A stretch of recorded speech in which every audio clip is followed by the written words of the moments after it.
told me to go ahead and go down, and I told him no, that I didn't want to, so then he threw me down. And it was dark?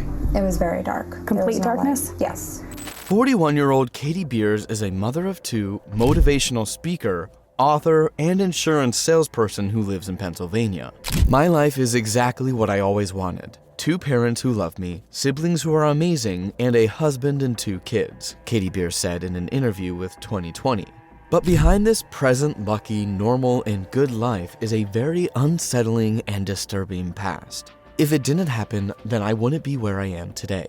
The question you're probably asking now is, what happened?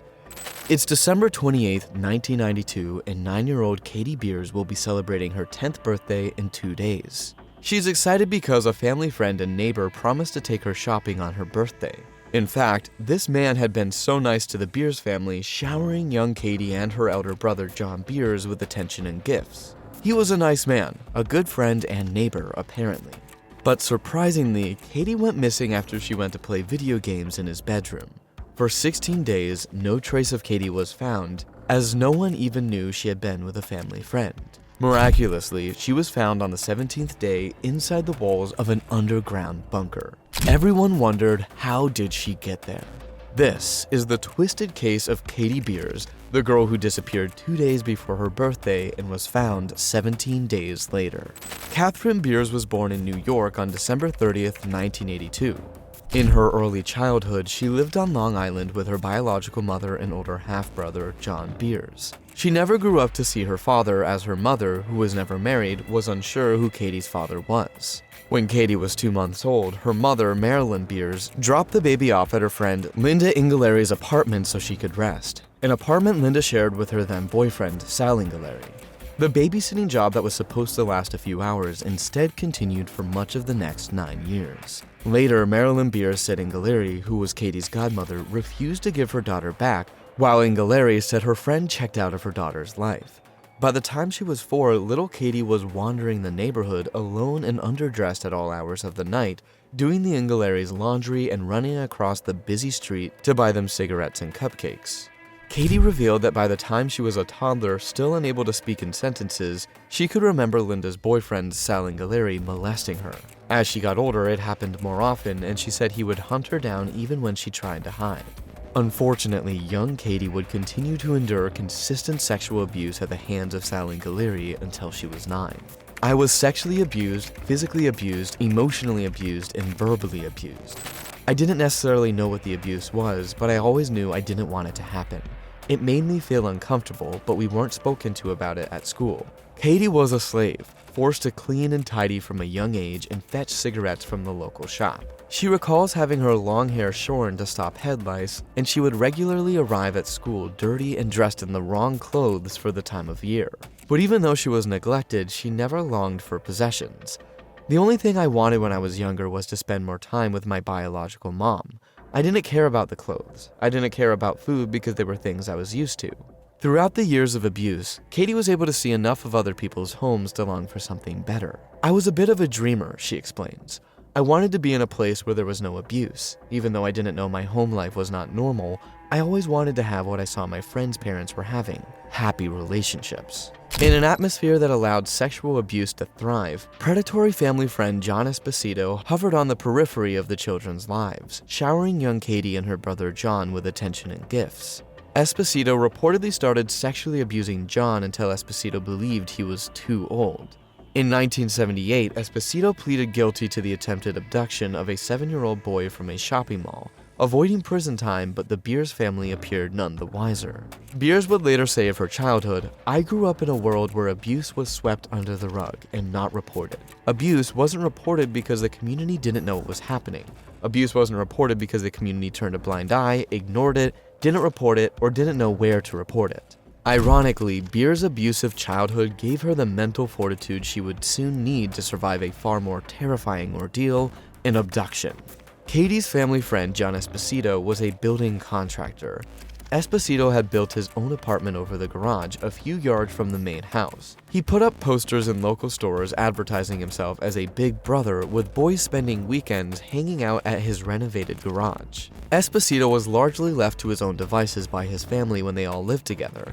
with intercoms located throughout the house. Esposito's fraternal twin later revealed that none of them ever had a reason to go down to the garage. What his family didn't know was that Esposito had built a subterranean tunnel leading to a concrete dungeon just underneath his garage. Funny enough, Katie used to play at the site of this dungeon when Esposito started building it. She would often play in the dirt as Mr. Esposito constructed what would be her cell. Big John said it was going to be an underground bunker, Beers recounted.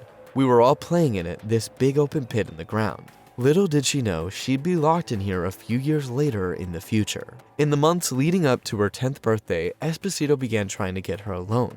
On the 28th of December 1992, 2 days before her birthday, Esposito visited when she was at the Ingaleri's home. He then lured Katie into following him after he promised to take her shopping to buy birthday presents. He gave Katie a Barbie dream house for her birthday and then took her to a video arcade.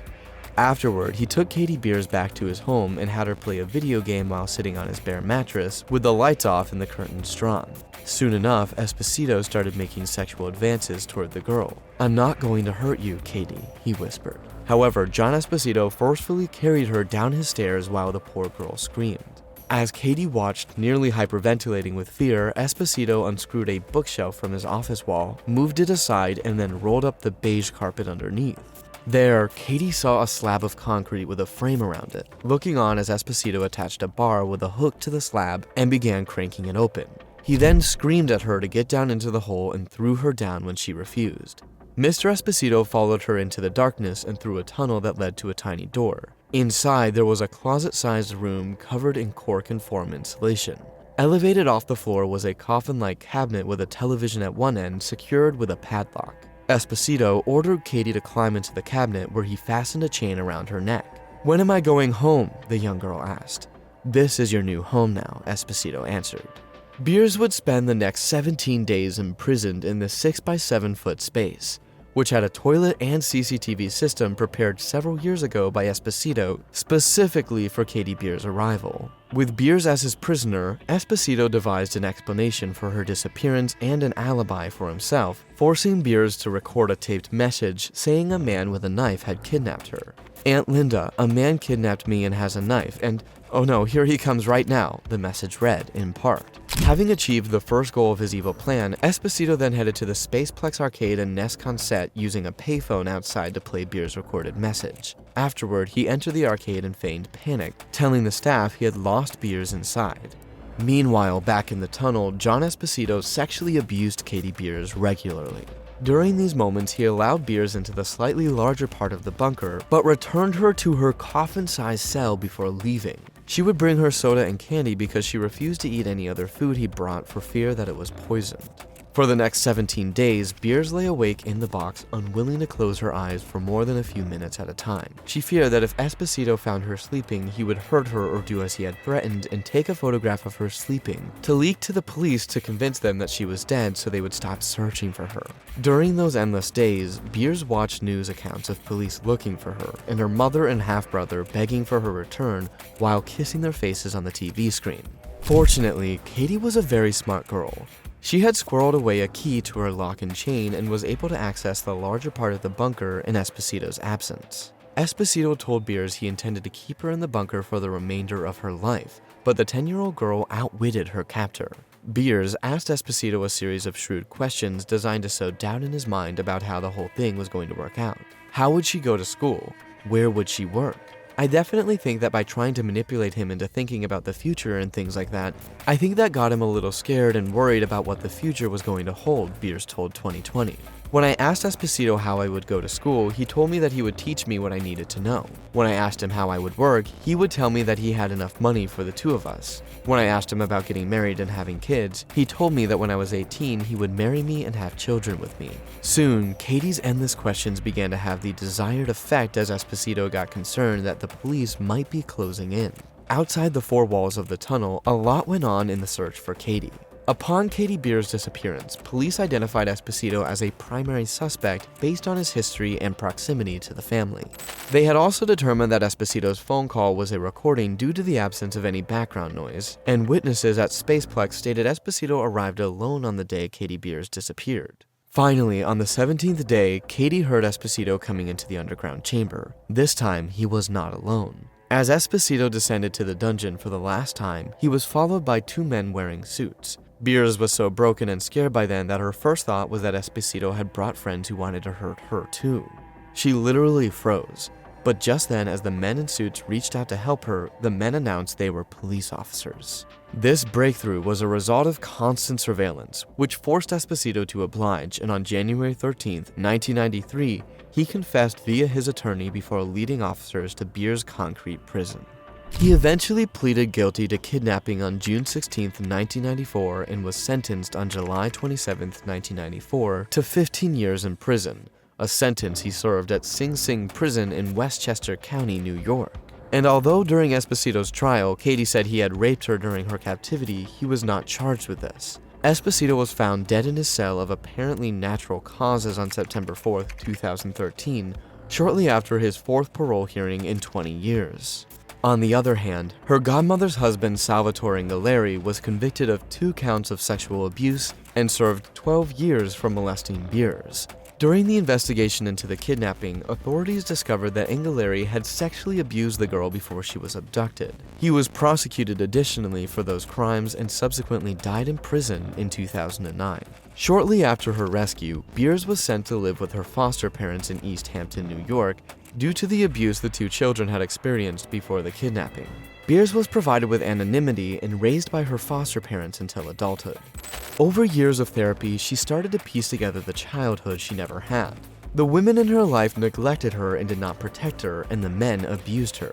So her level of trust was very, very low, said Mary Bromley, Beers' therapist. Life with her foster parents was awesome, recalled Beers, who now lives in rural Pennsylvania and works in insurance sales. They let me play. I didn't really have too much responsibility other than riding my bike and doing my homework. After treating Katie as their own biological daughter when she was of age, her foster father gave her away at her wedding. Katie Beers also went ahead to study business management in college, though for privacy reasons she declined to name the school, and met her husband there as a junior while playing pool in a bar. He's very into computers and technology, so as soon as he found out my name, he went out and Googled me, she said. But he never said anything about it until I told him. Subsequently, Beers severed most of her ties to her earlier life, though she said she does occasionally talk to her mother. I called to tell her the highlights of my life. I'm pregnant, I had the baby, the book is coming out, she said. Things like that. Oddly, she says, the kidnapping saved her.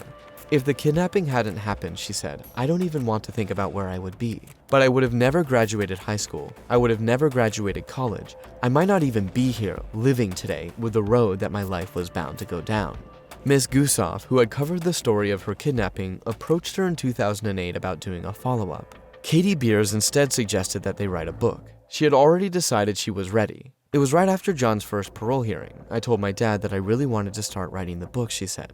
From the time I was 10, I wanted to write a book, she said, remembering the taunts of children that made her cry as a girl. I was tired of the rumors of people saying you were held between the walls of this psycho's house. And so it was in 2013 that she came out publicly to speak about her past experiences in a memoir titled Buried Memories, Katie Beers' Story, which she co-wrote with reporter Carolyn Gusoff. The book later went on to become a New York bestseller. Apart from that, she also became an inspirational speaker. I want to let people know that no matter what you endure through life, there is something better if you want there to be. In 2013, on the 20th anniversary of her release from Esposito's bunker, Katie granted interviews to the press where she spoke passionately about her experiences. Then 30 years of age, she said that her horrific imprisonment in the end freed her from a childhood in which she endured neglect and sexual abuse at the hands of the adults who were supposed to protect her.